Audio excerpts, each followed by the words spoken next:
Good evening and welcome to our first ever virtual WRC event, filmed right here in beautiful downtown Dillon, Colorado.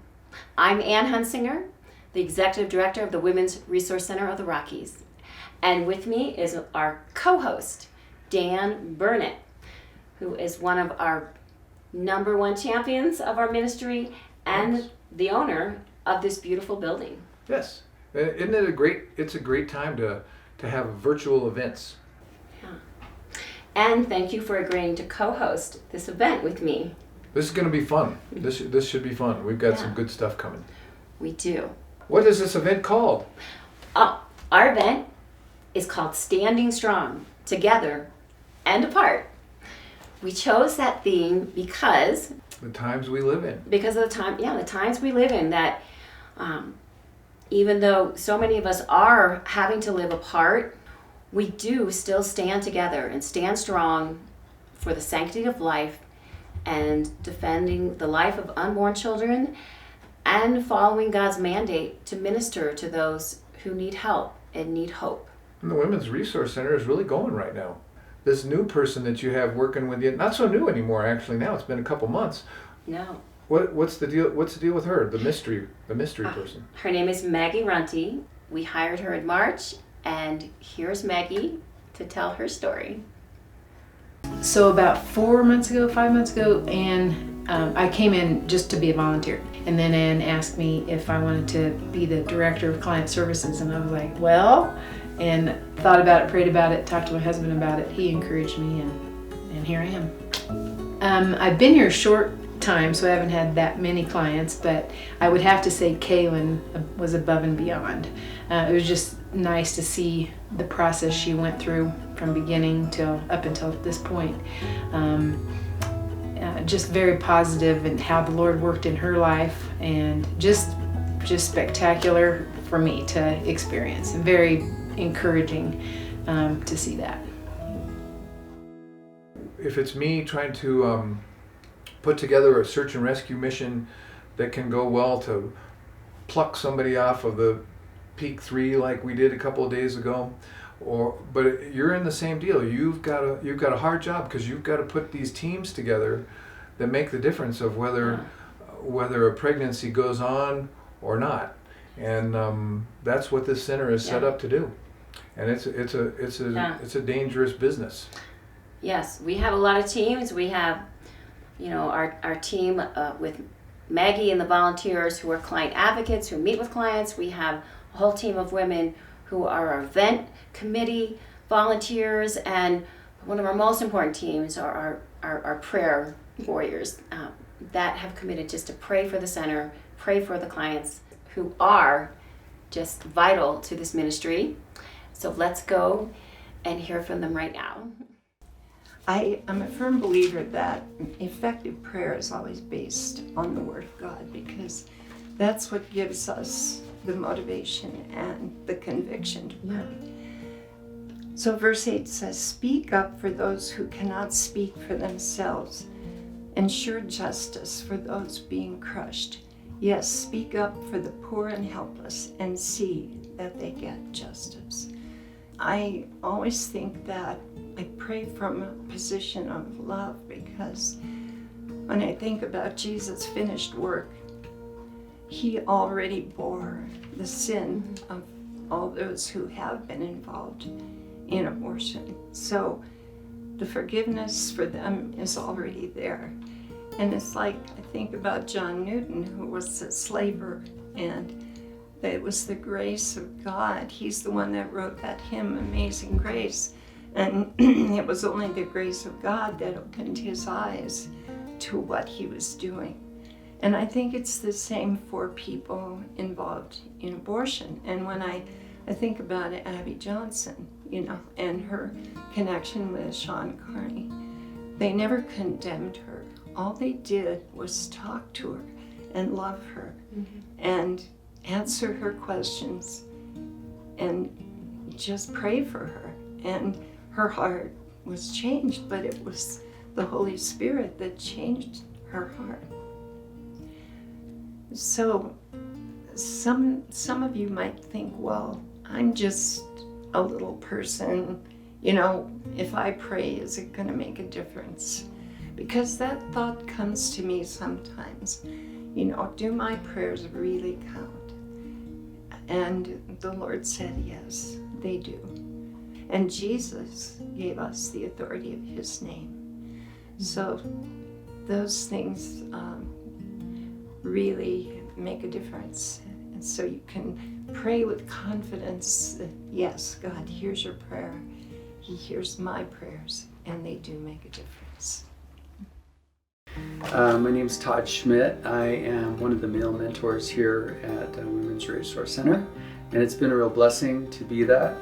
I've probably had maybe half a dozen opportunities to talk to some young men. A lot of them seem to be very confused, already have kind of a predisposition to moving towards abortion, which is unfortunate, but it seems like that's sort of the common thread of our society, this idea that you can just abort the baby. When I was in college, I had a Bible study, and one of the young men in my Bible study got his girlfriend pregnant. I found out, well into the pregnancy, and I remember finding out and talking to him about it.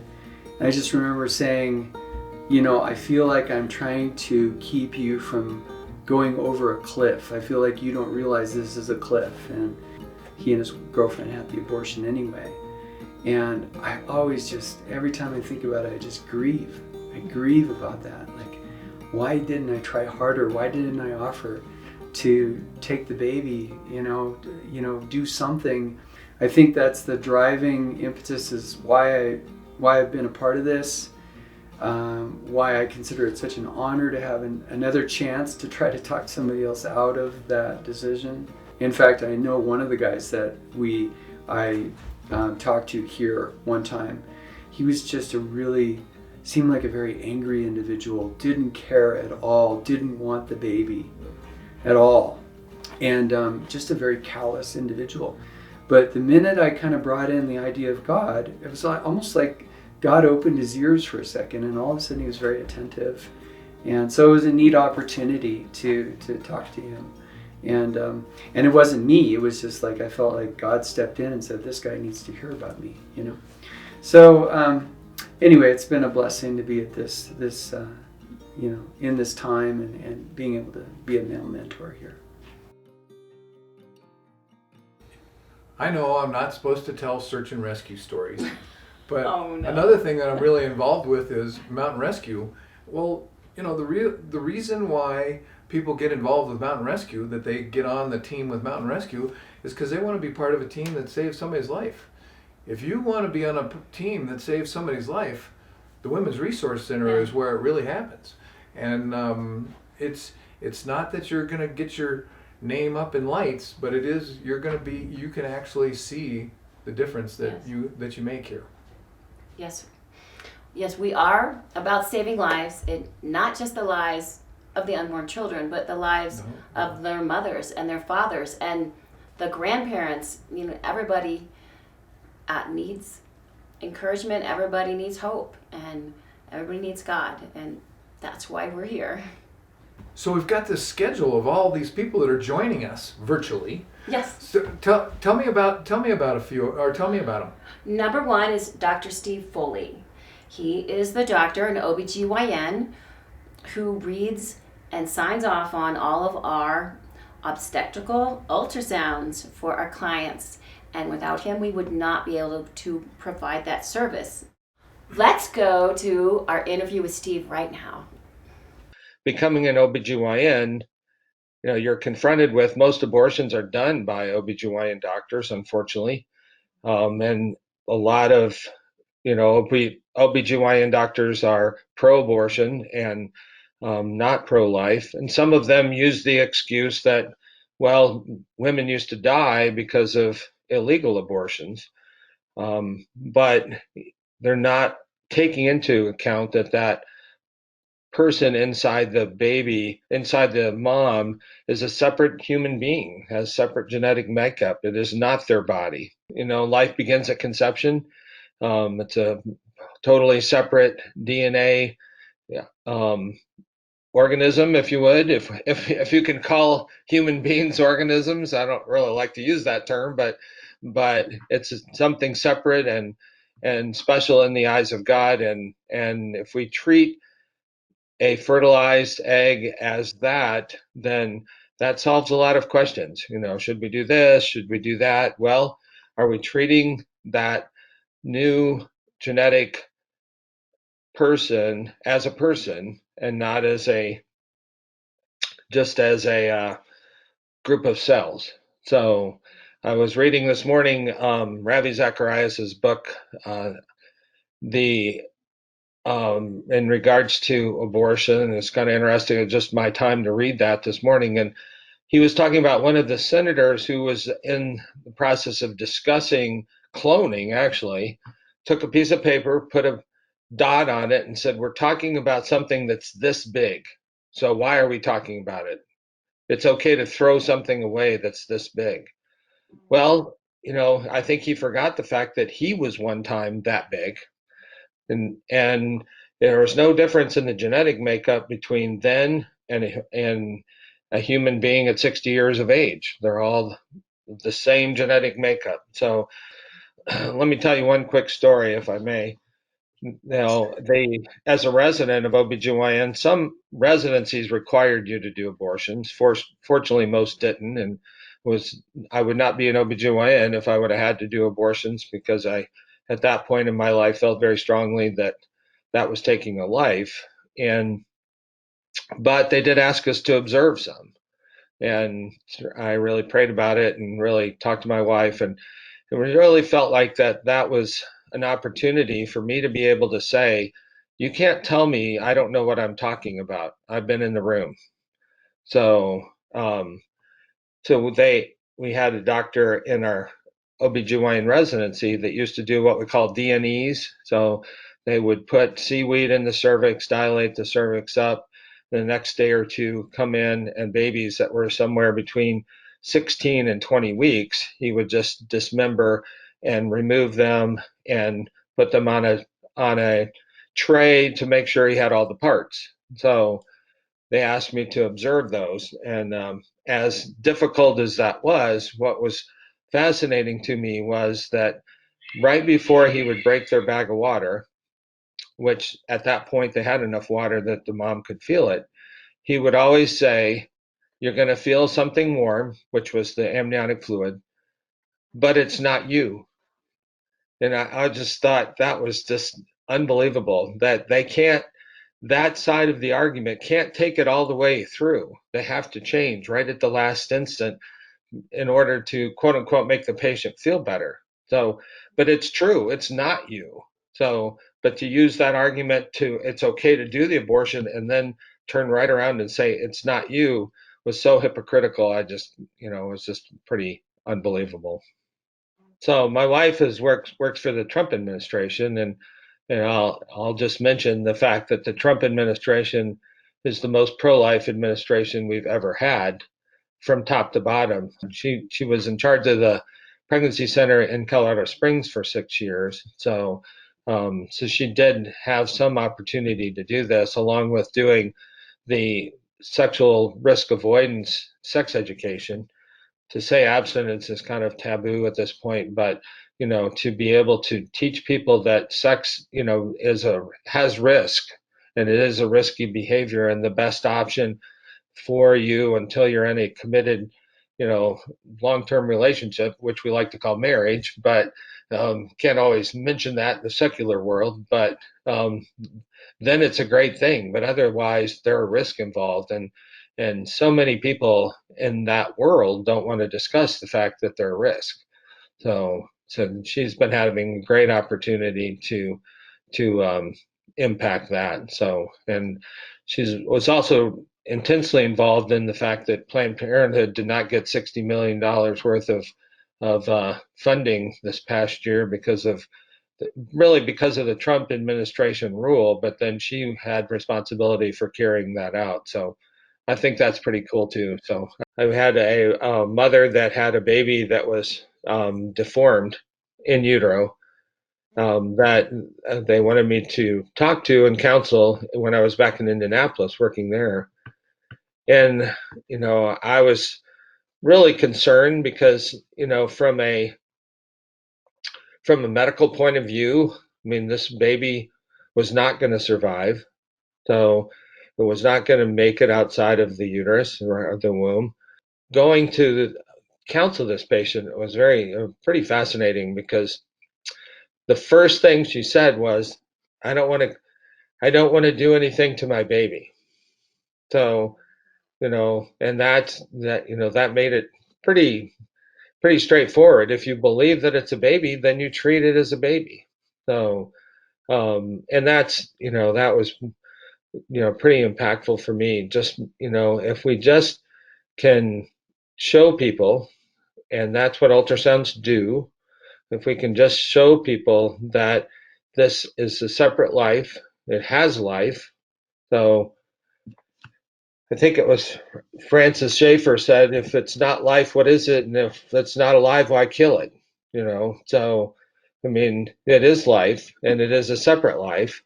And, despite the circumstances, and, I mean, everyone can point to a situation where it's understandable that this person would have not wanted to have another child.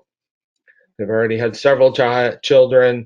They can't even afford the ones they have. I mean, there's lots of reasons from a secular point of view why abortion makes sense, to be honest. I mean, it makes economic sense, or it makes other kind of sense, but it doesn't make life sense. God's given us life, and each life is valuable. And when we treat each life valuable, then that's, that's what we're supposed to do as believers. We always talk about numbers, and numbers are helpful, and they're helpful to understand. But I was discussing with my daughter yesterday, a lot of the schools aren't opening. And so a lot of people are wanting to go and take their kids to schools that are opening, and the Christian schools tend to be the ones that are opening. So a lot of people are coming to find out about those schools, realizing that they have to have some kind of religious input in their life. And she had a friend that she'd been trying to go to church for a long time, and she wants to take her kid to the school. So now she's going to start going to church, and so, so my daughter was saying, if they come to the Lord through the coronavirus, that's worth a lot.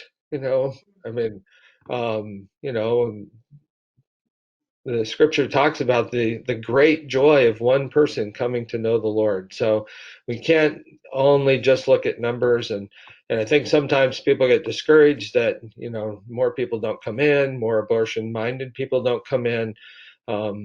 But I think to remember the fact that we're just doing what God wants us to do, and we'll leave the numbers to Him. Patty and I are really supportive of the Women's Resource Center because it fills what we consider vital things. Mm-hmm. We want to support very dynamic organizations that really do stuff.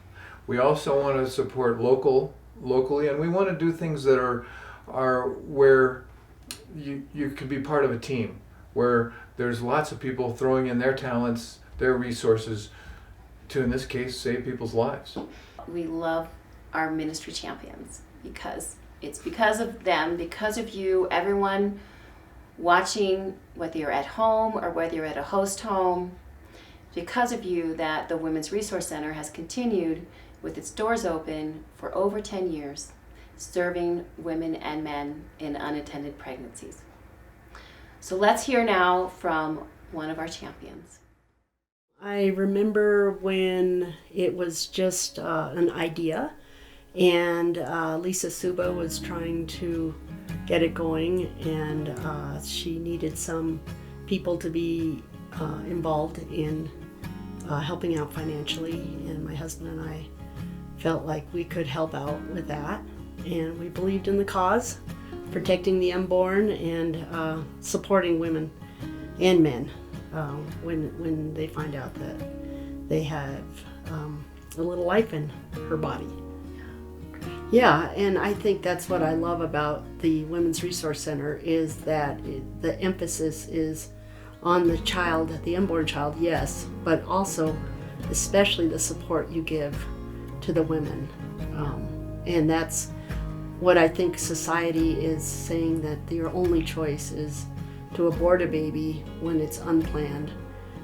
And yet we don't hear very much about all the organizations, including yours or including the Women's Resource Center, which is so involved in walking side by side and supporting these women and men in this process. Yeah. And how beautiful it is.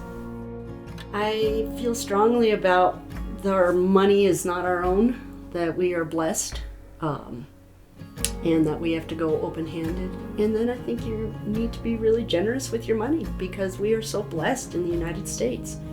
And not everyone, it's not equal, of course, but if one feels that they have enough to live on and have a little extra to play with, then I think the extra needs to be given to the many organizations or people who use money well.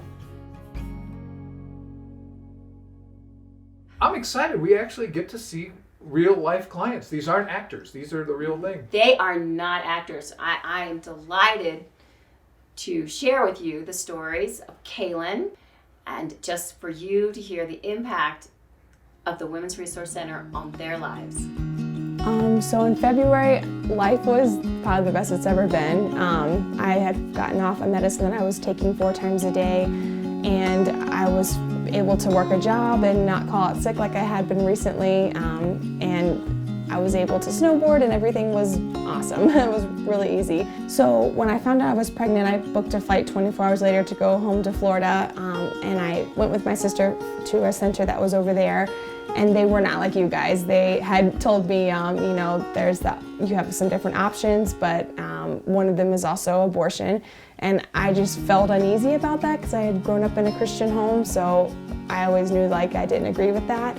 So when I came back out here, the baby's father was not supportive, and everybody I'm related to is back home, and I knew I didn't want to be alone going through this. So I just looked up the closest one to me, and it was you guys. I remember Anne got a hold of me right away. It was less than 24 hours, but she was super friendly and very easy to talk to, and calmed any fears that I had, which I didn't know how easy it was going to be getting in touch with you in the center, but it was. So the first visit consisted of me talking to Anne and kind of sharing my story with her and my background, and giving her as much information as I knew at the time about the pregnancy. And she asked me questions to get to know me better and kind of get my gauge on how I wanted to be involved with the center and everything. I definitely got through the I don't want to have an abortion stage, which I was so certain of when I first found out the first couple months. The thought of doing it by myself just terrified me. But then kind of realizing that wasn't going to be the best choice, having the option of adoption versus keeping the baby was kind of nice to know that there were 2 different routes I could go. And I still don't know what I'm going to do yet, but I just feel better about knowing that I'll carry the baby to term. I think that I felt the most way that they helped me was just that connection. They were so easy to talk to and just open up to, because I was nervous about what people were going to think and if they're going to judge me, and they were just very loving and caring and just wanted to help in any way that they could, and that just meant so much at the time and still now. Well, I am happy to report that Kaylin is just flourishing back in Florida. Maggie is keeping in close contact with her, and she will be parenting her child. And I also wanted to share that although it's been a relatively slow spring and summer here at the center with our client numbers because of the coronavirus, we have been working with 2 new clients this past month. One very closely, who is Spanish speaking, and we have some wonderful new Spanish speaking volunteers that have come alongside Maggie to minister to this woman. And I wanted to share that since this time last year, in September of 2019, since that time, we have served 18 pregnant clients in about 110 visits. We've done 13 pregnancy tests. 9 prenatal ultrasounds, and 13 babies have been born to our clients. Speaking of which, I'd like to share a brief interview with one of our former clients who is now parenting her child. At the time, when I found out I was pregnant, I didn't expect it, and it was unplanned. And at the time, I didn't have a lot of information. I just had opinions from people. I didn't know if I really believed I had a live person in me or if it was a clump of cells at the time. And it was very easy. When I walked into the resource center, I had my best friend with me, and it was just kind of like almost going over to another friend's house. It didn't feel like I was going into a hospital or, another doctor's office. The setting was really nice, just comfortable. And I had actually went to a Planned Parenthood before that.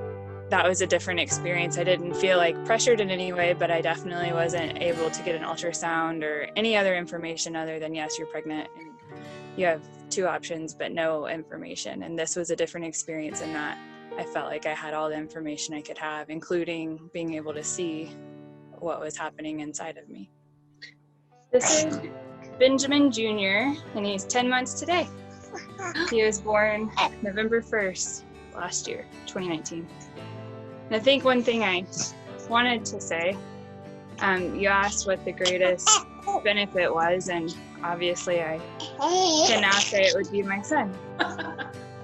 And I credit a lot to you guys. If I didn't have a private confidential place to go have an ultrasound and really see what God was at work at, I don't know what path I would have taken, but now he's here. So Ann, I had a real interesting experience just yesterday that really showed how the Women's Resource Center affects Little Summit County. I was standing in a neighborhood with a friend of mine, and a kid rode by on a bicycle, and I recognized the kid. And it was a kid that wouldn't very possibly be here if it wasn't for the Women's Resource Center. He rode by, and it was amazing because my friend hollered over to him, and he turned as he was riding off. He turned and looked back at us, which takes skill on a bicycle to turn around on the seat and wave to somebody that's already behind you. And he waved as he and his friend were riding down the street, and it really affected me because it makes a life or death difference. Your mission makes a life or death difference. God has blessed the Women's Resource Center for a reason, and that boy waving at me really brought it home. And I like your message and all your team members' messages of hope. How many organizations are there in Summit County that's what they're about? Is about hope for the future and about trying to do something good. I mean, Women's Resource Center is special. This has been a really good evening. We've gotten to tell a few stories. We've gotten to hear some really good information. How are we going to finish that? How are we going to finish this evening? First, we're going to say thank you. Thank you for everyone out there watching, whether you're at home or at host home. Thank you for being with us this evening. And there's just one more part that we'd like for you to stick around for.